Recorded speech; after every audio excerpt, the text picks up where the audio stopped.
You're watching Taking Stock on ENCA. To the chairman of the Public Investment Corporation we turn. His name is Reuel Khoza. Now, he's been a famous guy for many years, written lots of books about leadership. He was, in the days when electricity was cheap and plentiful, the chairman of Eskom. He also served time as chairman of Nedbank. And thinking he was going to go into full-time avocado farming at some point, he was then called upon earlier this year by the Finance Minister, Tito Mboweni, to become chair of the PIC. Tito Mboweni has broken protocol a couple of times this year, one by releasing his economic plan publicly before discussing it with anybody in the tripartite alliance, and the next time was when he appointed Reuel Khoza as chairman of the PIC. He sort of put you ahead, as tradition would say, the deputy finance minister should do the job, but he appointed you. Has he explained that decision to you? He has, in large measure.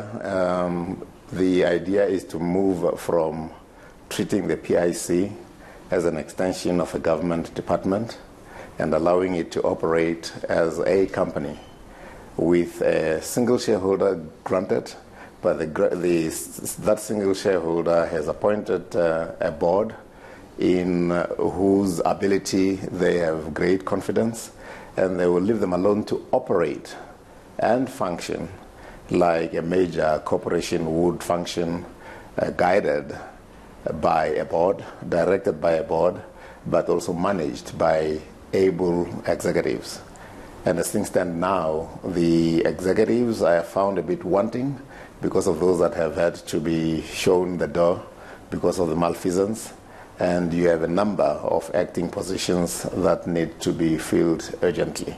But it's going to be run like a major corporation, big as it is, 1.3 trillion as we stand now, 1.3 trillion rands. So in terms of magnitude, clearly, by far. Did you resist? I mean, the stories go that Tito Mboweni himself wasn't that keen on the finance minister's job, but saw it as a national duty.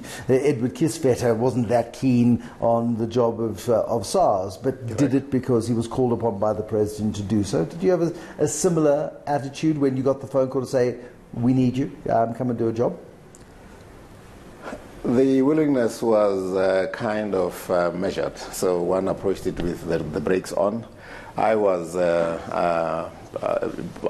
approached one afternoon, late afternoon, and was given an opportunity to go and sleep over it and discuss it with my family. And then the following day, I was supposed to have given the response, a yay or nay. I was not given that opportunity. I phoned the minister several times, but in the afternoon, an announcement was made. And lo and behold, I was one of the 14 that they saw fit to charge with the responsibility of cleaning up and managing and directing the PIC. Just to clarify, you didn't give your response? No, but before I gave my response, the call was made, and one had to reflect, and upon reflection, I saw this as national duty, and what little contribution I could make, I felt I should make.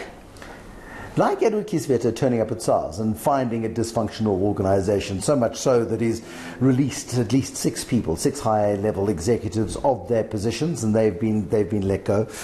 We also saw Shamila Botoya. She arrived at a highly dysfunctional National Prosecuting Authority. Just how dysfunctional had the Public Investment Corporation become? There'll be variations if we took those 3 major state-owned arms into consideration.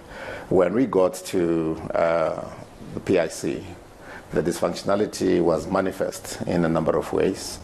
First, the dysfunctionality was so fundamental and drastic that a commission of inquiry had to be instituted to look into it in depth. And second, by the time we got there, most of the occupants of the so-called C-suite had given way. So it's run by acting people, which occasions a lot of uncertainty for the people in position as well as for the institution. But not only that, a number of the investee companies continue to have some headaches, to wit, Old Mutual, Yeah. So it's kind of work in progress, the challenges that actually beset the organization. And we had to do the cleanup. We even had to revisit the MOI to get to understand exactly what are the terms of reference.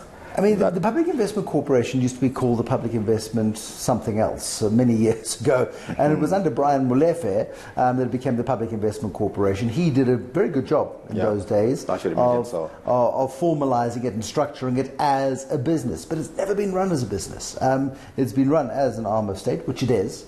And its role is to ensure that the money that is collected from civil servants every month, as terms of their retirement funds, goes in there so that at points in the future they can be paid a defined benefit every single month in perpetuity. Yes. It's a critical organ of state, and it invests more than 2 trillion rand. It's absolutely vast. Yeah. I mean, how is that burden of responsibility? It's huge. If you talk about government employees, you're talking in excess of 30% of all the people who work in the country. When they get to be pensioners, they have to be able to take care of themselves, which is why it is critical. It's fundamental that whatever you do, you don't tinker with their livelihood once they go into pension. How much tinkering was there? How much tinkering have you discovered? I mean, we've seen the PIC hearings, very technical in many respects. You know, we've got so many of these inquiries into state-owned entities. I mean, was there vast malfeasance? Vast malfeasance, and a great deal of this has to do with people flouting procedure, flouting regulations, flouting corporate governance, as it were. Take VBS. Yes. A fair amount of money was actually invested in that organization. How much money did the PIC put in there? Because this is VBS, of course, was the Vendor Building Society, correct, famous for lending former President Jacob Zuma money to cover his extra costs on Nkandla, and then famous, of course, for its collapse, for correct, the biggest bank robbery in South African history, 3 billion rand. Certainly. Where the PIC was concerned, the investments were made in tranches. And by the time the collapse, took effect, we were talking about 450 million invested in there, and we had 2 representatives serving there, but unfortunately they actually colluded. They made common cause with the thugs, and as a result, even as I arrived, we were pursuing them to make sure that there is consequence management. And part of that consequence to date has been that the 2 have actually been declared delinquent. And they have legal background. We're not going to stop there. We'll make sure that they don't practice law well into the future, but we may not even end there. Consequence management has got to be seen to be biting where it's supposed to bite. People must go to jail. I agree with you, but taking them to jail is not PIC's responsibility. No. We'll take it to a point where the NPA and similar type organizations like the Hawks can actually do their job. And it is our hope and prayer that actually happens, because that will actually be amounting to more thorough cleanup.